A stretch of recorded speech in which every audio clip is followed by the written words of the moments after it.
Magandang araw po sa inyo lahat guys. Update po tayo. Binalikan po natin kagabi yung mangkukulam doon. Ngunit itinuro po ng kanyang anak na dito sa lugar na ito, dito daw nagtago ngayon ang mangkukulam. Dala po nila ang buti. Wala po sa kanyang anak. Grabe, inuutusan pala sila. Sarili po nilang anak.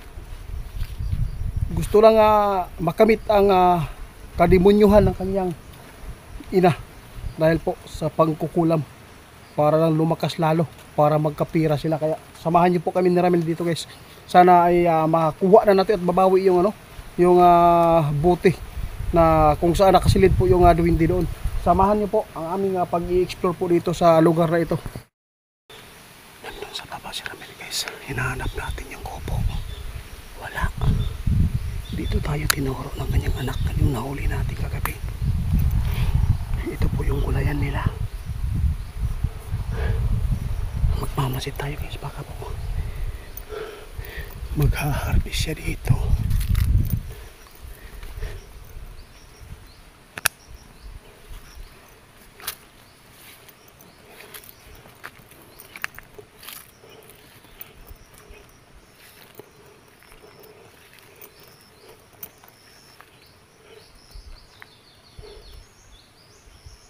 Talaga.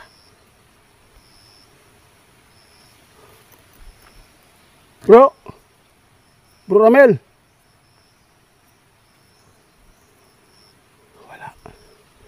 wala tayo nakitang kubo dito.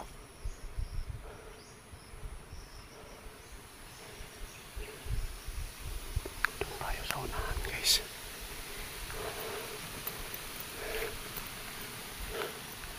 Ano kayo nangyari kay Ramil? Ba't wala siya? Bro!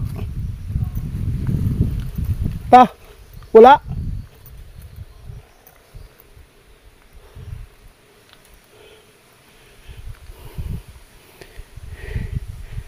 Niloloko tayo ng kanyang anak. Hindi naman natin sasaktan yung nanay. Pas ibalik lang yung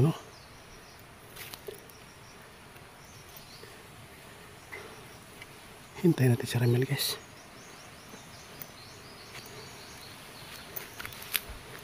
Bro, tara. Wala kayo nakitaan dito? Wala kayo nakitaan?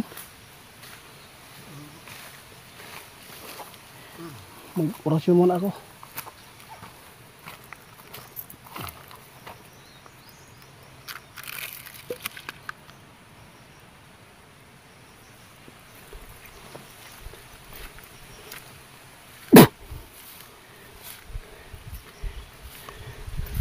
Tingnan nyo guys, sobrang kalib-lib.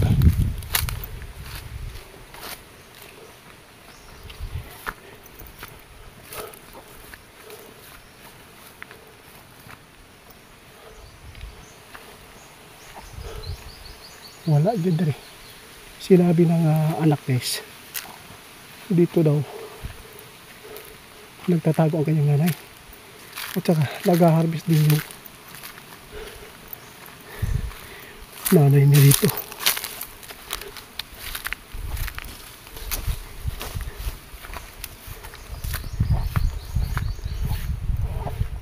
Asan kaya yung kubo niya, bro? Asan kaya yung kubo?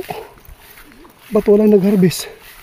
Imposible talaga guys kung naglalaroan tayo ng kanyang anak.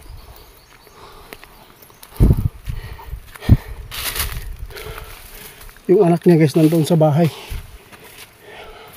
Yung bahay na tinitirhan ni Hilary.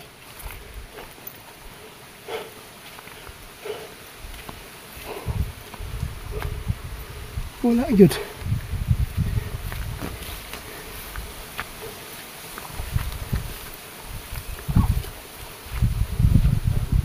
Ha? Ambot. Ay.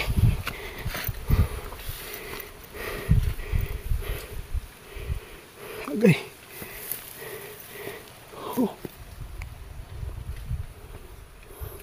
Sakit eh. Tulok guys.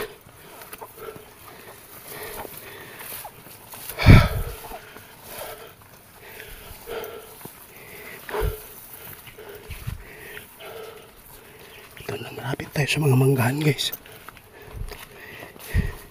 Nandun sa kabila yung mangga. Dito pinamutol nila to.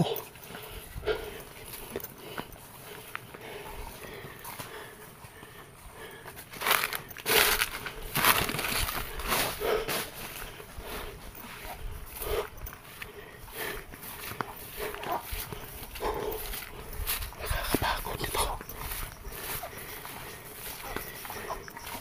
Wala yan.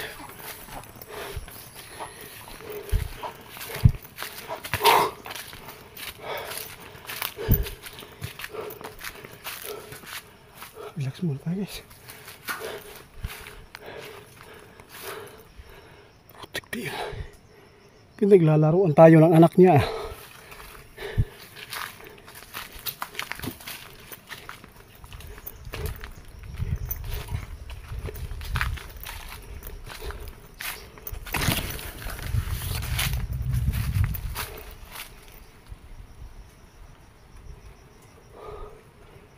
Wala na, nakalayo na yata yung mangkukulam. Nakalayo din siya.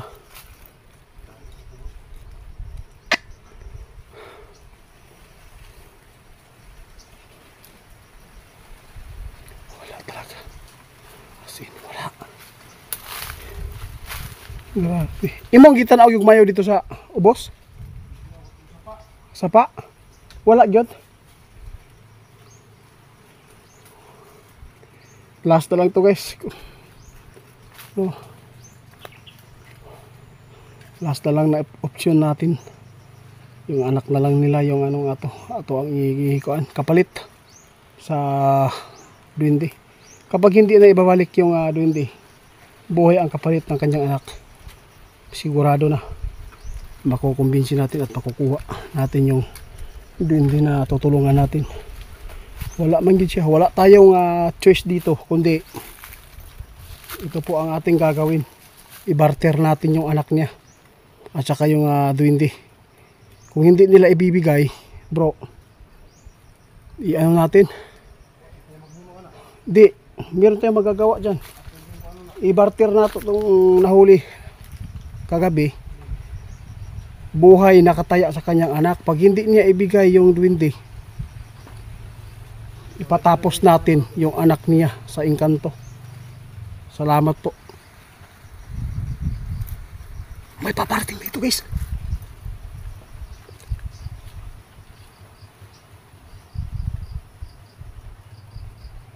Bro, may mga tao bro. May motor guys. Kailangan makatago tayo. Pupunta siya dito.